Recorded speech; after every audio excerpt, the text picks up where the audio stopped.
இன்றைக்கி ஒரு சூப்பரான வீடியோ தான் பார்க்க போகிறாங்க. ஹாய் ஃப்ரெண்ட்ஸ், எல்லோரும் எப்படி இருக்கீங்க? நல்லா இருக்கீங்களா?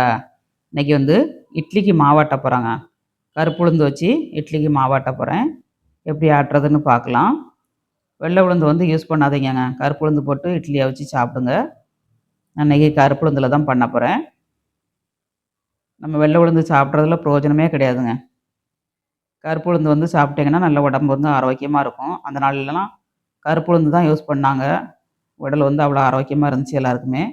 இப்போ நம்ம வெள்ளை உளுந்து நம்ம கடையில் வாங்கும்போது அவங்க பாலிஷ் பண்ணியிருந்தாங்கங்க.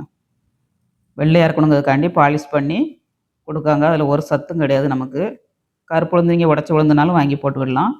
லைட்டாக கழுவுனா போதுங்க. போகிற தொலி போகட்டும், போகாத தொலி அதிலே இருக்கட்டும். நமக்கு சாப்பிட்றது தோலில் நிறைய மருத்துவ குணம் இருக்குது உளுந்து தோலில். அதனால் சாப்பிடுங்க. இது சாப்பிட்டாலே நம்ம உடம்பு பாதி நோய் போயிருங்க. அந்த அளவுக்கு ஆரோக்கியமானது கருப்பு உளுந்து. அதனால் வெள்ளை உளுந்து வாங்கிறத விட்டுட்டு இனிமேல் கருப்பு உளுந்து வாங்கி மாவாட்டி வைங்க. கலர் தான் கொஞ்சம் டிஃப்ரெண்ட்டாக இருக்குங்க. கலர் அவ்வளோ கூட டிஃப்ரெண்ட்டாக தெரியாது. சாப்பிட்றதுக்கு டேஸ்ட்டும் மணமும் நல்லாயிருக்குங்க. கருப்பு உளுந்து வாங்கி நம்ம நனைய போட்டு கழுவி நம்ம அரைச்சாலே அது ஒரு மணக்கும் இட்லி. அவ்வளோ டேஸ்ட்டாகவும் இருக்கும். இப்போ இதை நம்ம ஊற போட்டுக்கிடலாம். ஊற போட்டு இன்றைக்கி கருப்பு உளுந்தில் தான் வைக்க போகிறேன். இதை பார்த்து நீங்களும் ஃபாலோ பண்ணுங்கள். இது எப்படி ஆட்டுறதுன்னு பார்க்கலாங்க. ரெக்கார்ட் பண்ணது ரெக்கார்ட் ஆகலை. தனியாக ரெண்டாவது தான் நான் பேசுகிறேன். நம்ம ஊற போட்டுக்கிடலாம். நான் இன்றைக்கி கம்மியாட்டு தான் எடுக்கிறேன் அரிசி. அதில் எப்போதுமே 5 டம்ளர் போடுவேன். இன்றைக்கி 3 டம்ளர் தான் போடுறேன். இட்லி அரிசி தாங்க, கடையில் உள்ள இட்லி அரிசி தான். ரேஷன் அரிசி காலி ஆயிடுச்சு. ரேஷன் அரிசி இருந்ததுன்னா ரேஷன் அரிசியில் நீங்கள் போட்டுக்கோங்க. நான் உளுந்து மட்டும் கொஞ்சம் அதிகமாக போடணுங்க. அரிசியோட நம்ம கொஞ்சம் அதிகமாக போட்டோம்னா நமக்கு மாவு நல்லா பொங்கி வரும். எனக்கு நம்ம அப்படியே போட்டு அரைக்கனால கொஞ்சம் மாவு கம்மியாக இருக்குங்க. 3 டம்ளர் அரிசிக்கு 3/4 டம்ளரு உளுந்து போட்டிருக்காங்க. இங்கே 1 டம்ளர் கூட போடலாம். உளுந்து அதிகமாக போடுறதை பற்றி ஒன்றும் இல்லை. டேஸ்ட் நல்லாயிருக்கும். நம்ம உளுந்து சாப்பிட்றது நல்லது தானே, அதனால் நம்ம கூட கொஞ்சம் போடலாம். ஒரு 4 மணி நேரம் நம்ம ஊற வைக்கணுங்க. ஏன்னா முழு உளுந்துங்க ஊறதுக்கு கொஞ்சம் லேட்டாகும். 4 மணி நேரம் கழித்து நம்ம எடுத்து அரைச்சிக்கிடலாம். ஊறட்டும். இப்போ 4 மணி நேரம் ஆயிடுச்சுங்க. அரிசியும் உளுந்தும் நல்லா ஊறிடுச்சு.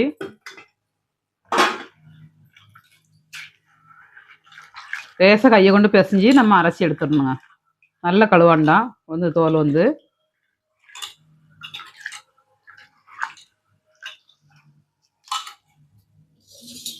அப்போல்லாம் நாங்கள் கருப்பு உளுந்து தான் வாங்கி போடுவோம். வயக்காட்டில் போட்டிருப்பாங்க வயலில். அந்த உளுந்தை தான் போட்டு அரைச்சி அவிப்பாங்க. விலைக்கு வாங்கவே மாட்டோம். ஒரு வருஷம் எடுக்கிற உளுந்தை மறு வருஷம் வரைக்கும் வீட்டில் வச்சுருப்போம் ஸ்டோர் பண்ணி. அதை தான் போட்டு நாங்கள் அரைப்போம். வீட்டில் உடைக்கிற உரல் உண்டுங்க, திருவை உண்டு. இந்த திருவையில் போட்டு உடச்சி வச்சுக்கிடுவோம். உடச்சி வச்சு வச்சுருந்தோன்னா ஒரு வருஷம் வரைக்கும் நாங்கள் வச்சுருந்து அரைப்போம். இப்போ இந்த அளவுக்கு தான் நான் கழுவிருக்கேன். போட்டு அரைக்க போகிறேன். நீங்கள் உடச்ச உளுந்துன்னா தோல் புறம் வெளியில் வந்துடுங்க. அப்படி யூஸ் பண்ணாலும் யூஸ் பண்ணிக்கோங்க, இல்லைன்னா இந்த மாதிரி யூஸ் பண்ணாலும் பண்ணிக்கோங்க. இது ரொம்ப ஹெல்த்தி. இந்த மாதிரி ட்ரை பண்ணுங்கள். இப்போ இன்னொரு மட்டும் கழுவி எடுத்துக்கலாம்.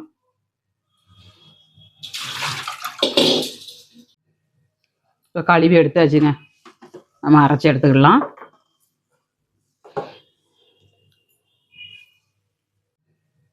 இப்போ கழுவி எடுத்தாச்சுங்க.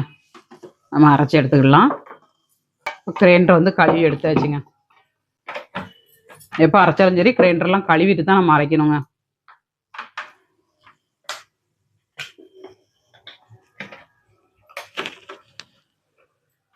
ஒரு சிஸ்டர் கேட்டிருந்தாங்க, நம்ம கிரைண்டர் நல்லா இருக்குமா, 1 லிட்டரா 2 லிட்டரான்னு கேட்டிருந்தாங்க. இது 2 லிட்டருக்குள்ளது. 2 லிட்டருக்குள்ள கிரைண்டருங்க. இது மும்பையில் வாங்கின கிரைண்டரு. நான் இங்கே வாங்கலை, அங்கே வாங்கினதுங்க. 10-15 வருஷம் 20 வருஷம் இருக்கணும் வாங்கி. அப்பவுமே வாங்கினது. கேட்டிருந்தாங்க இது எங்கே வாங்கினது, கம்பெனி என்ன கம்பெனின்னு. அவங்க கமெண்ட்ஸில் சொல்லியிருந்தேன், ரிப்ளை பண்ணியிருந்தேன், பார்த்துருப்பாங்க. எவ்வளோக்குள்ள நம்ம யூஸ் பண்ணதோமோ அவ்வளோக்குள்ள நல்லா உழைக்குங்க. நல்லா க்ளீன் பண்ணி வச்சோம்னா நல்லா உழைக்கும். நம்ம அப்படிக்கு அப்படி நம்ம தொடச்சி வச்சோம்னா அது வந்து ரொம்ப நாள் யூஸ் பண்ண முடியாது, சீக்கிரம் வம்பா போயிடும். நம்ம எந்த அளவுக்கு நம்ம யூஸ் பண்ணுறோமோ அந்த அளவுக்கு நல்லா உழைக்குங்க எந்த மிஷினாக இருந்தாலும். அரையிட்டும். கொஞ்சம் அரைஞ்சதுக்கப்புறம் நம்ம தண்ணி ஆட் பண்ணணும். ஃபஸ்ட்டே நம்ம தண்ணி ஊற்றினோம்னா பொங்காது. கொஞ்சம் உளுந்து வந்து கொஞ்சம் குறப்பு போட்டு நம்ம தண்ணி ஊற்றிக்கலாம். தோலோட போட்டு அரைக்கனால இட்லி வந்து கொஞ்சம் கலர் சேஞ்சாக இருக்குங்க. அதனால் கலர் சேஞ்சாக இருக்குன்னு நினைக்காதீங்க. ஆரோக்கியமாக பண்ணி சாப்பிடுங்க, ரொம்ப நல்லது. இது கொஞ்சம் அரைட்டு நம்ம தண்ணி ஆட் பண்ணிக்கலாம். கொஞ்சம் அரைஞ்சிருச்சு பாருங்க. இந்த மாதிரி அரைஞ்சோடனே கொஞ்சம் தண்ணி ஊற்றணுங்க. கொஞ்சம் கொஞ்சமாக ஊற்றி அரைங்க, நல்ல மாவு வந்து உப்பி வரும். தோலோட போட்டால் மாவு வந்து பொங்காதுன்னு சொல்லிட்டு நினைக்காதீங்க, பொங்கி வருங்க. அரையிட்டோம், நம்ம வலிச்சு எடுத்துக்கலாம். உளுந்து வந்து நல்லா அரைஞ்சிருச்சுங்க, வலிச்சு எடுத்துக்கலாம்.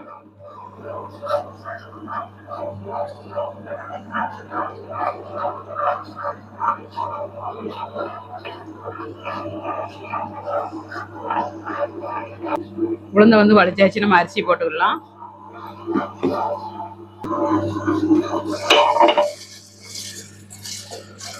நான் கொஞ்சமாக தான் போட்டிருக்கேன்.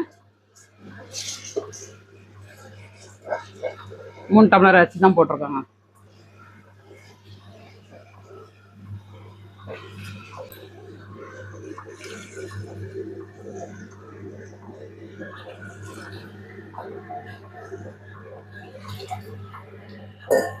அரிசி அரைட்டு நம்ம வலிச்சுக்கிடலாம். மாவு வந்து நல்லா அரைஞ்சிருச்சுங்க, வலிச்சுக்கிடலாம்.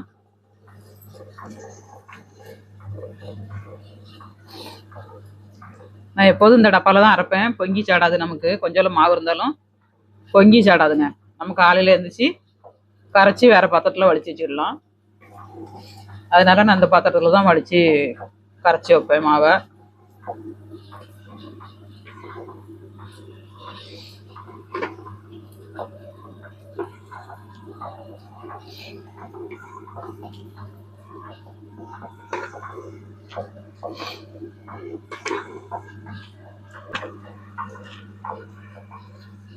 மாவு வலிச்சாச்சு. கொஞ்சமாக தண்ணி விட்டு நம்ம ஓட விட்டோம்னா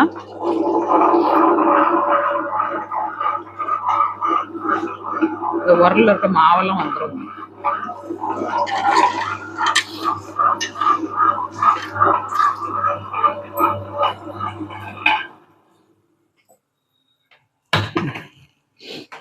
கொஞ்சமாக தண்ணி விட்டு நம்ம உரலை சுத்த விட்டோம்னா இடையில இருக்க மாவெல்லாம் வந்துடும், கழுவுறதுக்கு ஈஸியாக இருக்குங்க.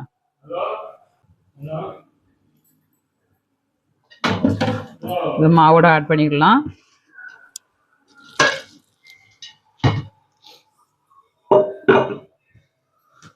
உப்பு போட்டுக்கிடலாங்க.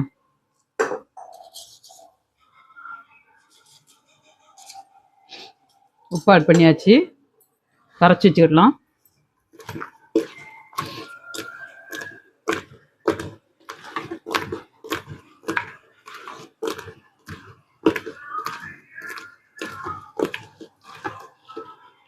நல்லா கரைச்சி வச்சாச்சுங்க.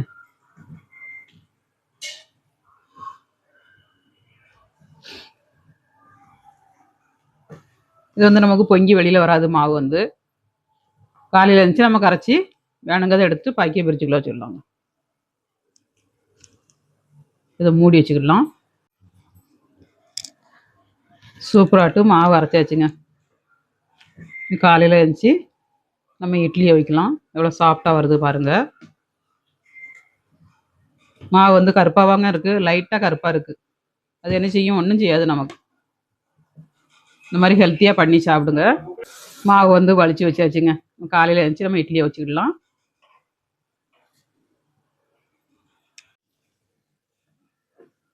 நைட்டு மாவு அரைச்சி வச்சுருந்தேன், நல்லா பொங்கிருச்சு பாருங்க. இந்த மாதிரி பொங்கி வரணுங்க. பொங்கி வந்தால் தான் இட்லி வந்து சூப்பராக கிடைக்கும். இந்த மாதிரி பொங்கி வந்த மாதிரி தான் நம்ம எடுத்து பிரிச்சுக்குள்ள வைக்கணுங்க. சிலவங்க வந்து அரைப்பாங்க, அரைச்சிட்டு 1 மணி நேரத்தில் பிரிட்ஜில் தூக்கி வச்சுருவாங்க. இட்லி வந்து கல் மாதிரி இருக்கும், இட்லி நல்லாவே வராது பாருங்கள். அந்த மாதிரிலாம் அரைக்காதீங்க. மாவு வந்து பொங்கினதுக்கப்புறம் நீங்கள் பிரிட்ஜுக்குள்ளே எடுத்து வைங்க. அப்படின்னா அந்த இட்லி வந்து நல்லாயிருக்குங்க. நம்மளுமே காலையில் பொங்கினதுக்கப்புறம் தான் அவிக்கணும். நல்லா உப்பி வரணும். இந்த மாதிரி உப்பி வந்த பிறகு வச்சா தான் இந்த இட்லி வந்து சூப்பராக கிடைக்குங்க. இல்லாட்டாக்கா கல் மாதிரி இருக்கும் இட்லி. ஏன் உளுந்து அதிகமாக தானே போட்டோம், ஏன் கல் மாதிரி இருக்குது அப்படின்னு நினப்பாங்க. மாவு புளிக்காமலும் கல் மாதிரி இருக்கும் இட்லி. இந்த மாதிரி மாவு பொங்கி வந்த பிறகு எடுங்க. நல்ல மாவை அடித்து விட்டாச்சு. இப்போ இதை ஒரு ஓரத்தில் வச்சுட்டு நம்ம தக்காளி சாம்பார் வச்சுக்கலாம். அதுக்கு சைடு டிஷ்ட்டு மறுநாள் காலையில் நம்ம இட்லிக்கு சாம்பார் வைக்க போகிறோங்க. தக்காளி சாம்பார் வைக்க போகிறேன், பருப்பு இல்லாமல். தக்காளி ஒரு 4 தக்காளி எடுத்துருக்கேங்க. மீடியம் சைஸ் தக்காளி 4 தக்காளி எடுத்திருக்கேன். ஒரு வெங்காயம், பெரிய வெங்காயம் மட்டும் ஒரு வெங்காயம் எடுத்திருக்கேன். அப்புறமா பூண்டுங்க, ஒரு 10 பல் பூண்டு அரிசி, கொஞ்சமாக மஞ்சள் தூள்,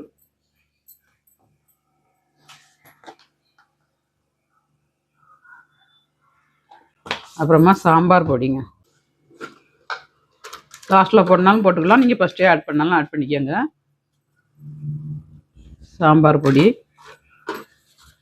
2 ஸ்பூன் போட்டிருக்கேன் சாம்பார் பொடி. அப்புறமா வரமிளகாத்தூளுங்க, காஷ்மீர் மிளகாத்தூள் போட்டுக்கோங்க. கலருக்காண்டி சாம்பார் வந்து நல்லா கலராக இருக்கும். ஆப்ஷன் தான், நீங்கள் இருந்தனா போட்டுக்கோங்க, இல்லாட்டாக்க ஸ்கிப் பண்ணிக்கோங்க. அது ஒரு ஸ்பூன் போட்டிருக்காங்க. இதில் வந்து நம்ம தண்ணி விட்டு வேக வச்சுக்கிடலாம். உங்களுக்கு தக்காளி எவ்வளவு தேவையோ அதுக்கு வந்து எடுத்துக்கோங்க. நான் 4 தக்காளி எடுத்துருக்கேன். முங்குற அளவுக்கு தண்ணி வச்சு ஒரு 2 விசில் விட்டு எடுத்துக்கிடலாம். வேறு தக்காளி வெங்காயம் தான் சீக்கிரம் வெந்துடும். நல்லா மிக்ஸ் பண்ணியாச்சு. உப்பு வந்து நம்ம லாஸ்ட்டில் போட்டுக்கிடலாம்.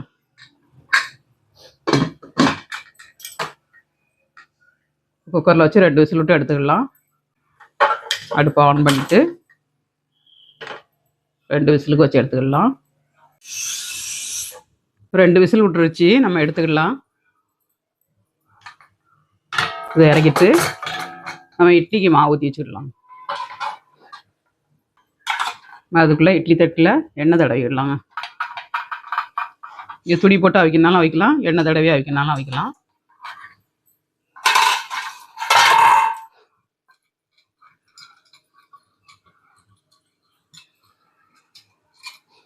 எண்ணெய் தடவியாச்சு, மாவை ஆட் பண்ணிக்கிடலாம். மாவு வந்து 2 இட்லி தட்டிலையும் ஊற்றிக்கிடலாம். கலர் தான் கம்மியாக இருக்குங்க இட்லி மாவு வந்து, ஆனால் டேஸ்ட்டு நல்லாயிருக்கும், ரொம்ப ஹெல்த்தியும் கூட. அதனால் இந்த மாதிரி அரைச்சி சாப்பிடுங்க, ஆரோக்கியமாக இருங்க.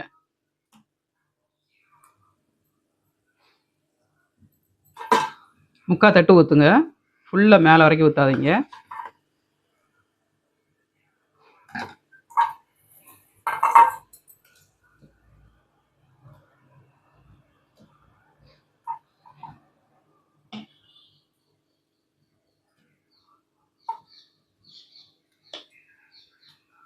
மாவு ஆட் பண்ணியாச்சுங்க.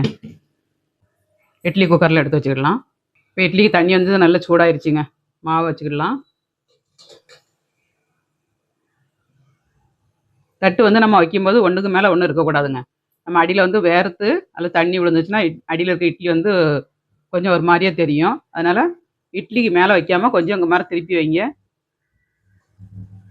இட்லி வந்து சூப்பராக கிடைக்குங்க.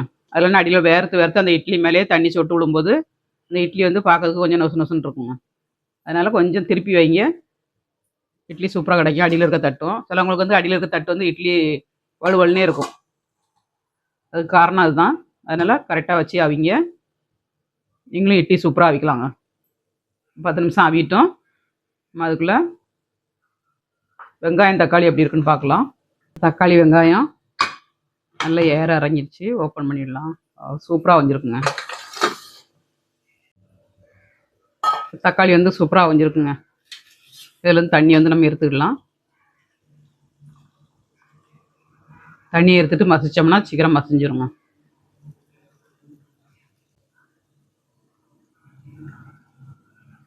தண்ணியை எடுத்தாச்சு, லாஸ்ட்டில் ஊற்றிக்கிடலாம். இந்த தக்காளியும் வெங்காயத்தையும் நல்ல ஒரு விஸ்கு வச்சு அதில் இந்த மாதிரி கீரை மற்ற வச்சு நல்லா கடைஞ்சி எடுத்துக்கோங்க. கொஞ்சம் திட்டு திட்டாக இருக்கணும், அப்போ தான் பார்க்கறதுக்கு நல்லாயிருக்கும். பருப்பு போட்டு சாம்பார் வைக்கிறதோட இந்த மாதிரி சாம்பார் வச்சு சாப்பிடுங்க, டேஸ்ட் அட்டகாசமாக இருக்கும். ஹோட்டலில் சாப்பிட்டா எப்படி டேஸ்ட்டாக இருக்குமோ அதே மாதிரி டேஸ்ட்டாக இருக்குங்க. இப்போ நல்லா மசிஞ்சிருச்சு, இந்த அளவுக்கு மசிச்சுக்கோங்க. இப்போ நம்ம எடுத்து வச்சுருக்க தண்ணியை ஆட் பண்ணிக்கலாம்.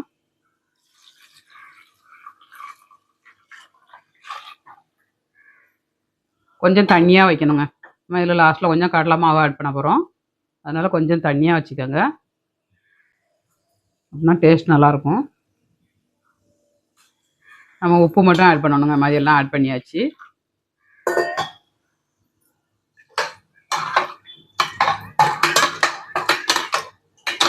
இந்த மாதிரி ஓரத்தில் ஊற்றினீங்கன்னா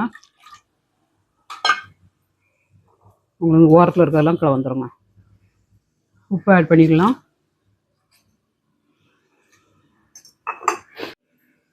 மல்லித்தழை ஆட் பண்ணிடலாங்க. ஒரு கைப்பிடி அளவு மல்லித்தழை போட்டிருக்கேன்.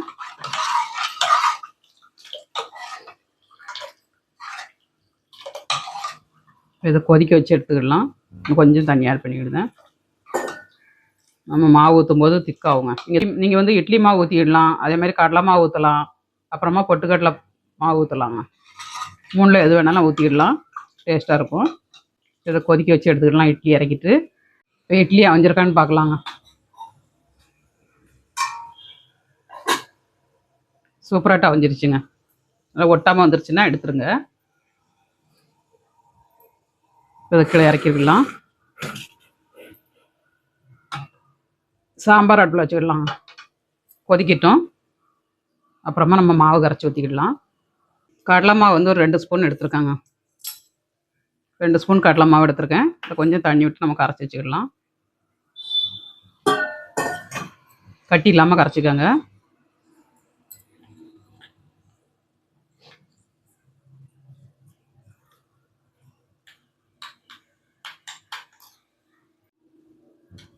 மாவு வந்து நல்லா கரைச்சாச்சுங்க. இந்த மாதிரி கரைச்சிக்கோங்க. சாம்பார் கொதிக்கிட்டு நம்ம ஊற்றிக்கிடலாம். சாம்பார் வந்து நல்லா கொதிச்சிருச்சுங்க. இந்த அளவுக்கு கொதிச்சதுக்கப்புறம் நம்ம கடலை மாவு ஆட் பண்ணிக்கலாம். இந்த தக்காளி சாம்பாரை ஒரு முறை வச்சு சாப்பிட்டு பாருங்கங்க. சூப்பராக இருக்கும் டேஸ்ட் வந்து. எனக்கு ரொம்ப பிடிக்கும் இந்த சாம்பார் வந்து. அடிக்கடி பண்ணுவேன். வெள்ளிக்கிழமை வேலைக்கிழமைக்கு மாவரப்ப வெள்ளிக்கிழமைக்கு இட்லி வைப்பாங்க. இட்லி வைக்கும்போது இந்த சாம்பார் தான் அடிக்கடி வைப்பேன், பருப்பு இல்லாமல். கொஞ்சம் கொதிக்கிட்டு நம்ம தாளிசம் பண்ணிக்கிடலாம். சாம்பார் நல்லா கொதிச்சிருச்சுங்க. நம்ம இறக்கிடலாம். இதை இறக்கிட்டு ஒரு தாளிசம் பண்ணிடலாம்.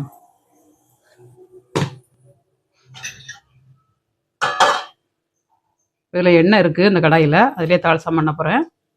அப்பளம் பொரிச்ச எண்ணெய் இருக்குங்க, அதிலே தாளிசம் பண்ணிடலாம். இப்போ கடாய் நல்லா காஞ்சிருச்சு. வடகங்க, வடகத்தை போட்டு தாளிசம் பண்ண போகிறேன். நல்லா மணமாக இருக்கும்.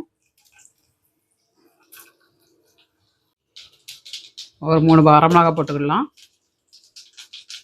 வடகம் வந்து தாளிசத்தில் போடும்போது என்ன மணம் மணக்குங்க, நல்ல மணமாக இருக்குது. அம்மா மகள் சேனலில் வரும் பாருங்கள் வடகம் போடுறது அப்படின்னு, பார்த்து நீங்களும் வீட்டில் ட்ரை பண்ணுங்கள். இப்போ நல்லா வெயில் அடிக்குங்க. வெயிலில் வந்து நம்ம வடகம்லாம் போட்டு கூழ் வடகம் வடகம் எல்லா வீடியோவுமே போட்டிருக்கேன். வடகம் வந்து 2 நாளில் வரும் பாருங்கள்.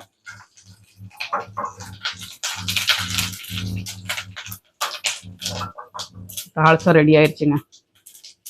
சாம்பாரில் ஆட் பண்ணிடலாம்.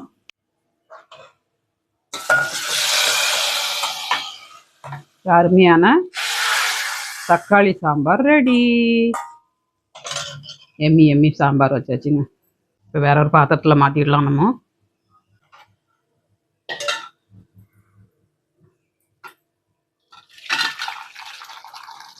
இப்போ மதிய லஞ்சுக்கு வந்து பருப்பு இதில் தான் அவிக்கணும், இந்த குக்கரில். நான் காலையிலே லஞ்சையும் பண்ணிடுவாங்க. காலையில் டிஃபன் பண்ண கையோட லஞ்சையும் முடிச்சிடுவேன். வெயில் வந்துட்டுனா என்னால் சமையல் பண்ண முடியாது. கிச்சனில் நின்று வேர்த்து ஊற்றிடுங்க. அதனால் லஞ்சையும் ரெடி பண்ண போகிறேன். சூப்பராகிட்டு இட்லியை வச்சாச்சு, சாம்பாரும் வச்சாச்சுங்க. இப்போ அருமையாட்டு இட்லியும் தக்காளி சாம்பாரும் ரெடிங்க. இப்போ இட்லி எடுத்துக்கலாம். கருப்பாக இருக்குன்னு சொல்லிட்டு கவலைப்படாதீங்க, டேஸ்ட் அட்டகாசமாக இருக்குங்க. இந்த மாதிரி நீங்களும் இட்லி அவிச்சு சாப்பிடுங்க வீட்டில். எவ்வளோ சாப்பிட்டா பஞ்சு மாதிரி வந்துருக்கு பாருங்க. குக்கரில் ஒட்டாமல்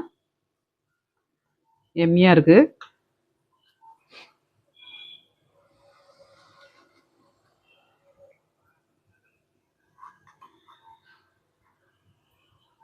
அட்டகாசமாட்டு இட்லி இருக்குங்க. இதை நம்ம ஒரு பிளேட்டில் சேவ் பண்ணி சாப்பிட்டுக்கலாம். பஞ்சு மாதிரி இட்லியும், இட்லியை பிச்சு காட்டுறேன் பாருங்கள். உங்களுக்கு எவ்வளோ சாஃப்டாக இருக்குது பாருங்கள். இட்லி வந்து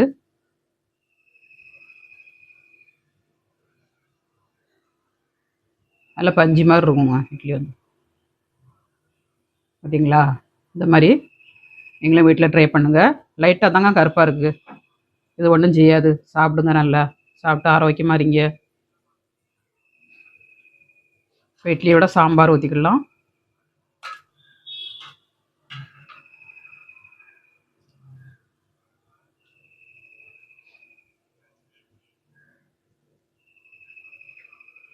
எம்மி எம்மி இட்லி சாம்பாருங்க. சாப்பிட்டு பார்க்கலாம். சுட சுட இட்லி சாப்பிட்டு பார்க்கலாங்க.